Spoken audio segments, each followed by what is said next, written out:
Kejaksaan Tinggi Aceh telah menetapkan 6 tersangka dugaan korupsi budidaya ikan dan pakan rujah untuk korban konflik di Badan Terintegrasi Aceh.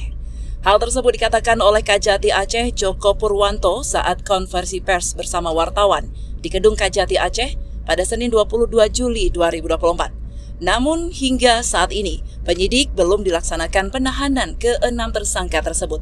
Menurutnya, penahanan ke-6 tersangka saat ini belum diperlukan, sebab dalam proses pengkajian penyelidikan.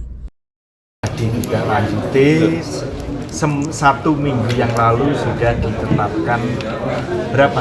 6 tersangka. Ya, itu sudah kita panggil, sudah yang datang ada 4, yang 2 nggak datang. Ya. Kemudian nanti kita panggil lagi minggu ini, ya mudah sebagai tersangka.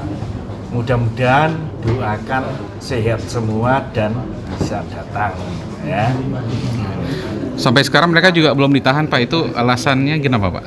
Ya namanya baru ditetapkan 1 minggu yang lalu, bertahap, sama dengan penyidikan, perkara yang bertahap. Nggak bisa langsung penyidikan seminggu langsung selesai, limpahkan, ya nggak mungkin. Namanya proses ya gitu, ya. Itu namanya proses, namanya bertahap, harus bertahap. Ya.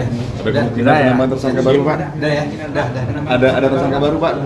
Kemungkinan tersangka baru?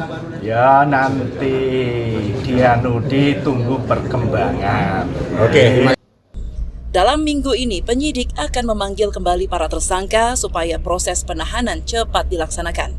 Ke-6 tersangka tersebut diantaranya SH selaku Ketua BRA, MHD selaku Kuasa Pengguna Anggaran, M selaku PPTK, ZM peminjam perusahaan, dan HM selaku Koordinator Penghubung Rekanan Penyedia. Dari Banda Aceh, Tim Liputan Aceh TV melaporkan.